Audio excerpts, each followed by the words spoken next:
So actually in the past, so pretty much it all starts with growing grain. That's kind of like the first part of my job, I guess, in the sequence of everything's seasonal here. All so right. kind of a little bit of background. So we only operate basically from October to May as far as the distillery equipment goes. Our glycol chiller is not able to keep up with the high temps in the summer with the condensers on the big stills. So anyway, I only produce alcohol from October to May, roughly. Anytime it's below 70 is when I can produce or run the stills. So really, once I wrap up production in that April-May time frame, then it's kind of a year into planting season. So I'm planting small grains and then the Indian corn and everything but the malt barley is grown here. So move into planting, and then in the summer I do a lot of distillery projects, kind of like we actually just harvested our wheat and our oats and rye about a week ago. I'm trying to think, it rains every day. It makes me track of time. So a week ago, Monday is when we took off the rest of the small grains, and now we're kind of in between small grains and corn harvest. So kind of in that period, and then I'll start up distilling again in late October, mid-October, somewhere in there, whenever it cools down enough. So anyway, how many barrels a year on average do you think you guys put up? So the first distilling season would have started. The first product pumped through this facility was May of 22, and then we had the summer downtime there. They basically just had enough time to test fire everything, make sure everything ran, and then the first real production season started the following October of 22. Produced 132 barrels that year, and then I'm trying to think, 22 or to 23, 24, it was 140 barrels. 24, 25, which would have been this past production season, was 155-ish barrels, right around there. 140 of mainline, so all of the products that we currently have, and then pretty much just loose barrels. Whenever I have extra time, I'll produce just corn whiskey to kind of fill in. If it's cool enough, we'd like to have the fermenters full, so kind of just fill that in with corn whiskey or just general whiskey that we throw in used barrels. So. And then is your Wisconsin partner still doing some barrels for you too, or not? Nope. Anymore? So the last production they would have ran for us would have been late 21. So. Okay. So as soon as this plant was turned on, we still have a good relationship. I work with them quite a bit, but yeah, they stopped running any production for us. I guess the fall, I think it was December of 21. So. And then for all the years that they were distilling for you, were all the barrels aged here, or did you age some in Wisconsin as well? As many as we could fit. Okay. So, you guys kind of saw what the rack house was like over there. Yeah. So imagine even half of those barrels. There's roughly 400 barrels over there right now. Half of those barrels were in here. So there's roughly 160 to 200 barrels in this room, plus all the glass we had. Storage was a bit tight. We fit as many as we possibly could. Okay. But really, we didn't get 100% of the barrels here until it would have been last summer when the rack house finally got to the point, and it was pretty much done being constructed to the point where we can move everything in. So, and before this was here, it was just this bourbon shop on the other side, which you guys have at least poked your head in. And when that was being built, you had to store everything in there: your bottles, your barrels that you're bottling from. So there was really only probably 20 or maybe 30 barrels here then. You'd dump them, and then as soon as one was dumped, Gordon would bring more over here to get them, just to have them here. So now we have 100% of the barrels here, which is nice. It's really nice having everything under one roof. So now a super curious bourbon lovers question. Barrels from Wisconsin, barrels from South Dakota, flavor profile difference. So all of our oak comes from Missouri still. Yeah. So the barrel source, our main source of barrels, the company that we purchase barrels, it's the same one that 45th uses. Yeah, but still you got that climate difference. There is a climate Wisconsin, difference. it's not as cold. Here you got that nice extremes, right? Yep. You got super hot, humid South Dakota summers. Yep. And you got super extreme yet humid winters. To me, that's perfect conditions for Especially, we play a lot around with moving barrels around, and which we'll kind of see through once we get over there. Just the way, it's very unique, the way the distillery is set up. Just with the smaller glycol chiller, we use a lot of air to glycol heat exchangers. So the cold storage building, which is where I do like dewater grain and stuff, I can fit about like 30 barrels in there if everything's, if we're don't have to store a bunch of bottles at the same time. So that still in the winter, it gets up to about 40 degrees in the middle of the day when I'm distilling. So we put old barrels in there, so then they, in the winter, generally it kind of helps slow them down. And then in the summer, then we move them back in here just because it's cooler in here than outside. So we try to keep it, we don't like go into the extremes. We don't want some of the corn whiskey barrels we throw in the bin up there, which that gets to like 120 degrees or something crazy like that. That's more experimentation than anything, but we try to keep the healthy swings from that 40 to 85, 90 is kind of what we kind of aim for. But obviously, it's kind of we only have so many spaces to store barrels in, so we try to rotate them, just so they get a rounded life cycle through all. You don't have that experimental barrel though to see what are the South Dakota Extremes going to do on a barrel of whiskey? The couple of the independent bottlers that I've worked with, we always talk about that because there's not that many distilleries this far north, at least bourbon distilleries. So there's one of the years I'm going to get the wild hair and actually do it. I want to put a barrel outside, just on a rack, wrap it or at least shelter it so it's not exposed to the elements. Expose it to the basically put it out in late November and just take samples throughout the course of the winter and see what actually happens. I don't think it's going to change at all really because not much activity happens below 40 degrees Fahrenheit. But it would be an interesting experiment, and it's one that I think we need to do would be unique. A Black Fork Farms Hazenville Craftworks joint barrel. I'll invest with you. Let's do it. Do a little experimentation with it. I think it's going to be outstanding bourbon. But yeah, so back to kind of the grains. I guess that's kind of the prerequisite to what happens in here. So currently, that's the current project I'm working on. I'm installing a flex auger system. Currently, so we use there's not any in here right now. We use black pro boxes or fast fills. Typically, you see seed corn or soybeans coming in them.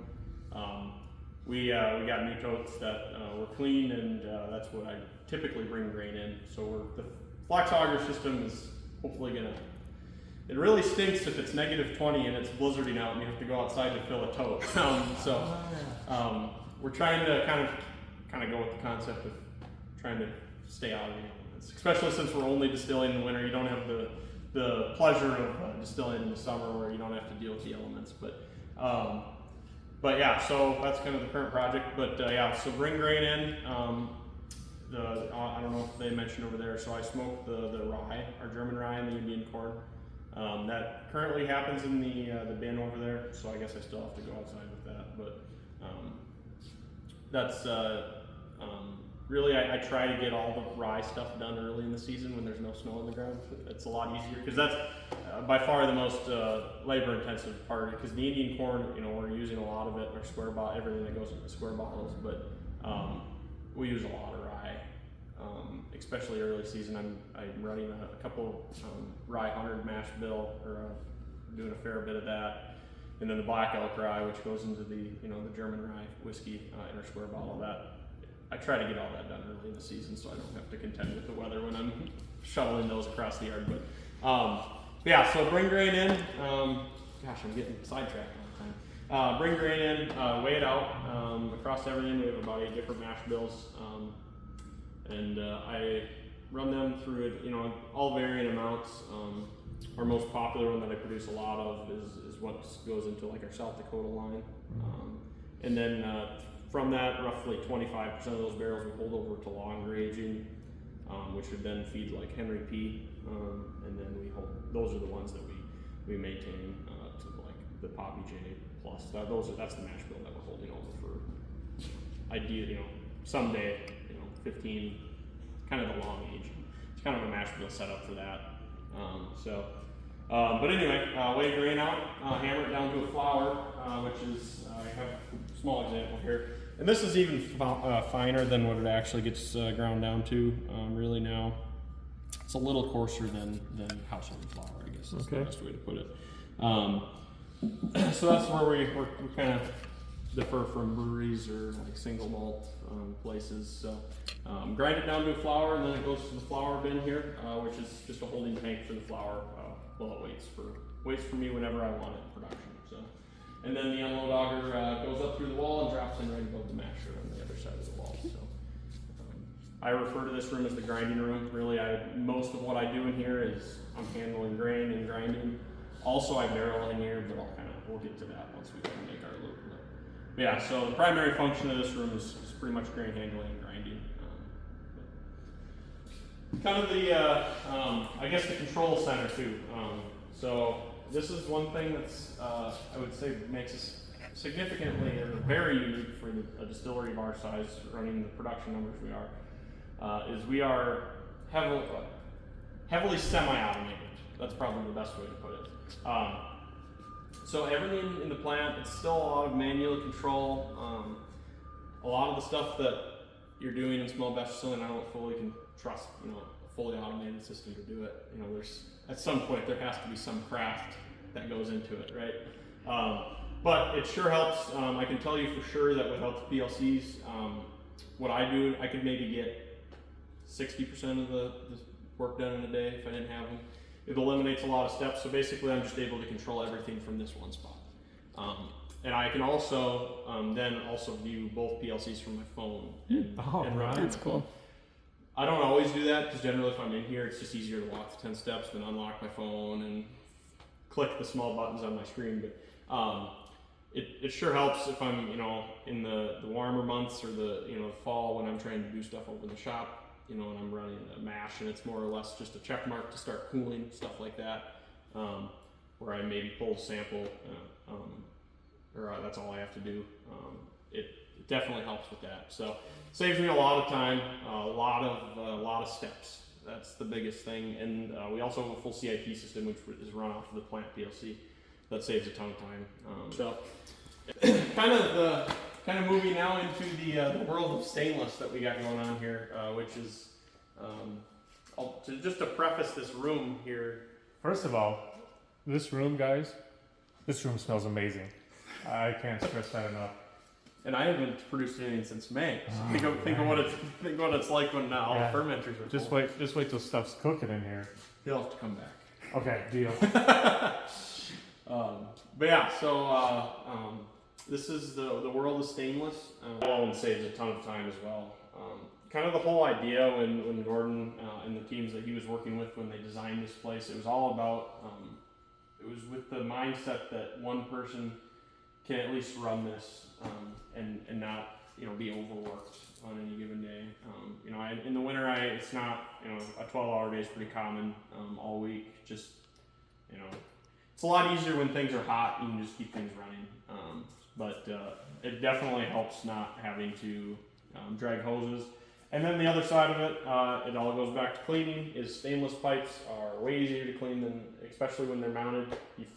Flushing water through them is way easier than flushing water through a synthetic tube that you have to hook up to a cleaning outlet. So that's kind of the reason for all the stainless on the walls in here, I guess. But yeah, this stat came from Neil, but I wasn't here when they were. Back to kind of the masher here. So yeah, there's a little fact sheet about mashing or the mash tun. Roughly here, it takes about 4 hours to mash a batch or cook it. And really, the whole goal of that whole process is you're converting starch to sugar. That's really, to boil it down to what you're doing, that's what you're doing. Obviously, it's not that simple if you dive into the weeds on it, but really you're just doing that through 2 different methods, and that's through heat and enzyme activity. So it takes roughly 4 hours to cook a batch. And on the back side of there, I'll pitch my yeast and then send it off to a fermenter. So when I'm kind of in the peak of distilling, when I'm running a batch every single day of the week, I'm mashing every single day around 10 to 2. So the way this is set up, the way it looks like, everything for you guys is sweet mash then. right? Or do you run a couple batches of like cask 120 and so it's a sour mash? Nope, everything's sweet mash. Everything is a sweet mash. We don't do any sour mashes. Everything's I don't even recrop yeast. It's all new yeast in every batch. So okay. Every batch is a fresh start pretty much. Okay. That's just that fact alone. That's part of the reason I clean everything so intensively. Try not to really use any chemicals. Prefer to steam clean everything to kill any bacteria. Obviously, in the masher, just with any rye, when it gets sticky, like a bourbon mash bill, you have to gel it so high, it gets pretty sticky. So you gotta use basically industrial grade Dawn through the CIP system just to get the crap off the sidewalls. How about that odor? That one's not too bad. Really? Yeah, no, that's. I swear I saw. Okay, processing it, the hulls in the oat make it a nightmare to pump and process. The mashing it's honestly up there with corn whiskey. It's very easy to mash. I swear I saw an article sometime, and it sticks with me that it was Buffalo Trace, but I can be totally wrong about who it was who did it, and I don't know why Buffalo Trace sticks in my head. But someone did it oated sometime, and they said that they would never run it again because it's such a pain in the butt to clean up. I guess I don't have a problem cleaning the oated. My problem with it is it yields so much less because there's a lot less starch in oats. So you have to mash, like, to get 10 barrels. Like my average, yield out of like a General 4 grain, which is what I produce the most of. It's like right around that 1.5 to 1.72 barrels per batch. Okay. And an oat mash bill is in that like 1.2 maybe. Oh, really? So to get 10 barrels, I have to run 9 mashes. So on average. But yeah, it's the yield is significantly lower. To get your 10 batches though, would that be a sweet mash then? Would you keep the same? Everything's new. It's so it is. You clean it every time. Yeah, everything's cleaned every single time. All right. That's every single batch we run here. Everything's clean. Well, that's a good whiskey though, just so you know. So I know. I appreciate. I like the oat and the Mongolian are just two products that are. I've met some people that don't. They just don't particularly like the flavor profile of them, but there's something just they're unique. There's not a lot of people that do them, so it's just something to appreciate about being different. It's got a very different sweetness and grain flavor to it that you just don't get anywhere else. It's quite good. Yeah, the oat it's unique. It's a pain on all levels to deal with the oat flour, but actually, the oat it smells. That's one of the better smelling mash bills. It's right up there because you still use Indian corn, so you kind of got that smoked Indian corn and oat smell going. It smells really nice when you're running the oat through, but it smells good in the bottle. Yeah. So post masher, send it to a fermenter. We have 6 total, so 2 here and 4 here, bank of 4. I've depending on the time of year and how I'm running everything, but once I set up to run a mash bill, certainly I try to keep everything consistent for that year.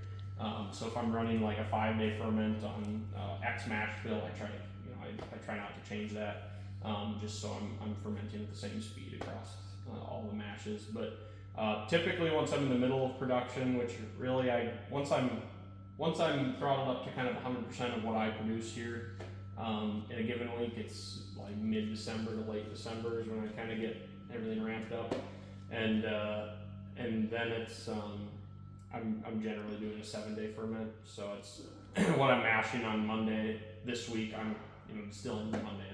It's just since I'm the only one in here, as soon as you switch to like a 5 or 6-day ferment, well, now you have a swing shift on Saturday where you have to distill on Saturday or Sunday, and since it's just me, it's kind of a pain to do that, especially if you're not mashing that day, because then all of a sudden you just have to come here and distill, and then you're just sitting there watching the still. You can only monitor the still so much in a given day, especially like the stripping still, because I'm really not, I'm pulling samples and tasting it, but it's, I'm collecting 100% of the distillate that comes off of it, so it's not like I'm making cuts or anything, so it gets extremely boring if I'm just doing that. So try to run a 7-day ferment cycle, just because that's the the most efficient way for me to run everything in here. So and most mash bills, it changes via mash bill, but most mash bills I'm right around that like 82 to 83 and a half degree Fahrenheit range that the fermenters sit out to hit that 7-day mark. Maybe a little cooler for some, but definitely not pushing them by any means. Not anywhere close to 90 degrees Fahrenheit. So I love that you're doing a copper pot still. yeah, and so I'll preface this. It doesn't look like real copper. That is because it is polished and it was clear coated when they produced the stills. My proof is the condenser on the still. So the still on the right is the stripping or wash still, and the still on the left is the spirit still. I know it looks kind of funky compared to normal because our wash still does have a boiling ball on it, but Gordon wanted it to look symmetrical, I guess, so it doesn't hurt it. Anyway, the condenser on the spirit still had some moisture under the clear coat when they clear coated it, and so that's why it's not corroding, but it has the tarnished copper showing through the clear coat now. That's my proof. So we thought about refinishing it so it looked the same, and I told Gordon, no, that's my proof that it's real copper, without having to actually open the stills up and having people shove their head inside. But yeah, so that's my proof right there.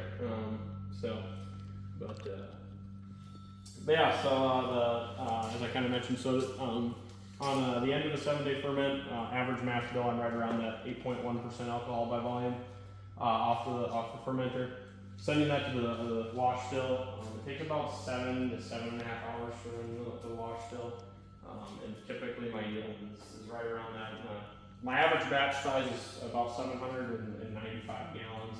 Out of that, I'll get about, and these aren't perfect because I'm on the metric system in here, so everything's metric in here. So I just started finally. I had no ambition to learn the conversions because then it just makes it more confusing to me. But it's around that 250 gallons at about 37% alcohol is my typical yield out of it.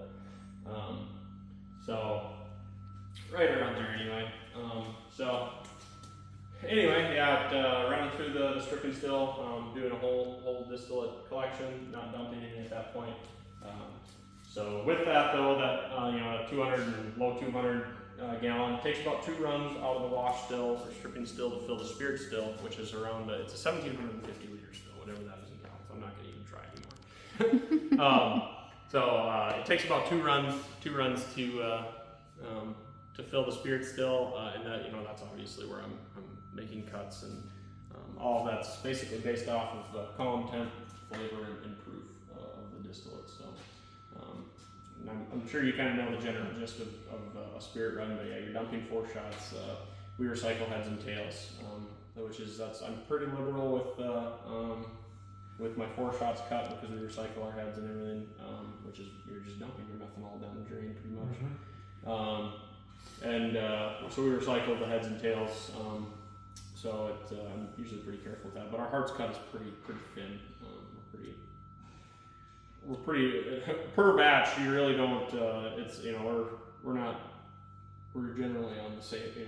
It's a pretty thin cut. Yeah. So, but all said and done, it's usually around that 136 proof mark. 136 to 139 proof. And that's typically around 400 liters out of a 1,700 liter batch. So, but yeah, from there that drops down to the bottom left stainless tank, and then I'll proof it down to 117, which is our entry proof on all of our mash bills into the barrel. So, but yeah, everything's steam heated in here. So we're on low pressure steam, 15 psi or 1 bar, use a lot of clean water. Any given day, I probably go through about 2,000 gallons of water heated to 255 degrees Fahrenheit.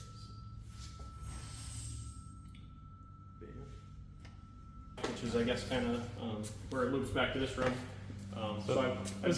You dump your barrels in this to fill bottles too, or we actually use these 55-gallon drums for that. Oh, okay. So these drums over here is not usually those two because you can't really mix or stir in them. Typically the open topped 55s. That's what we usually proof in. Okay. It depends. If we dump a whole barrel, that's what we do, but we do a lot of partial pulls, just because if we can, especially in the winter, when we're not, our sales are a lot lower than in the summer.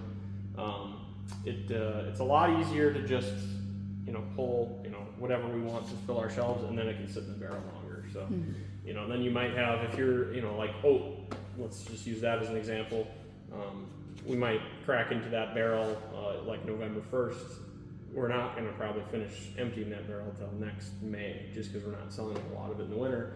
Well, now all of a sudden, half of that barrel got to sit in the barrel for another 6 months. So do a lot of that now in the summer, it's a lot of full barrel pulls though. So it's just, especially now, it's easier to do that because once we get in, the bottling gear, it's just a lot easier when we all are just, bottling. It just runs so much more efficiently. So.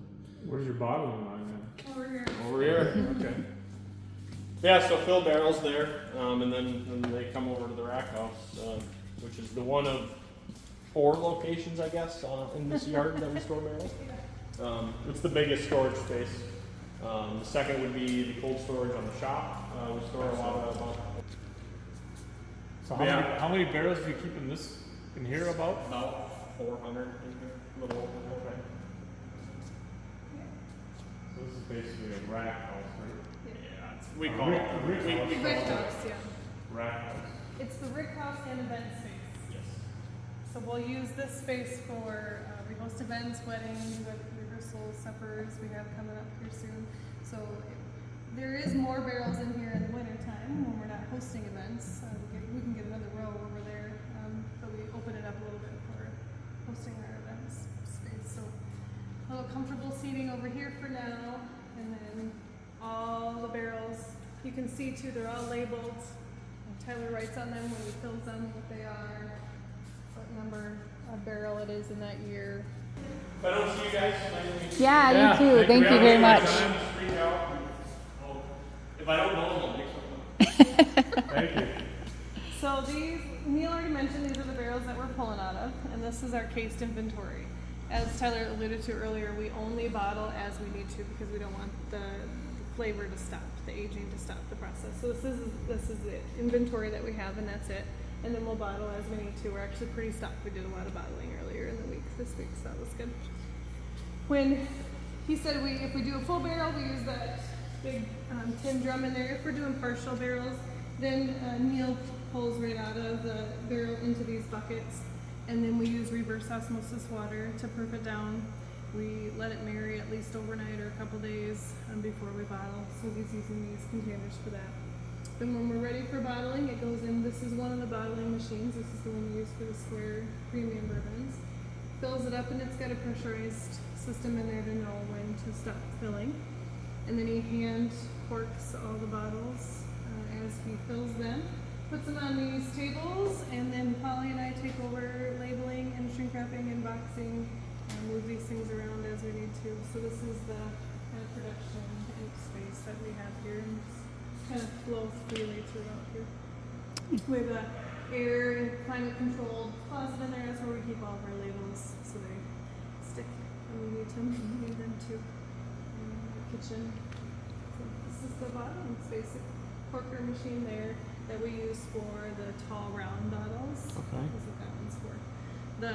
The premium bourbon, their square bottles, they all have the brands on the cork, so we put them in by hand so they're facing the right direction, and it's easier to get them. And do you guys brand all those yourself? Yes, we do. Yeah. All right. So then we have like a little wood board that has little holes in it, and we put it on and we heat up. They used to be torch it, then brand it. We've gotten a little bit more sophisticated, and now we plug them in with their electric, and they heat up and then brand it. But it's quite a time-consuming process.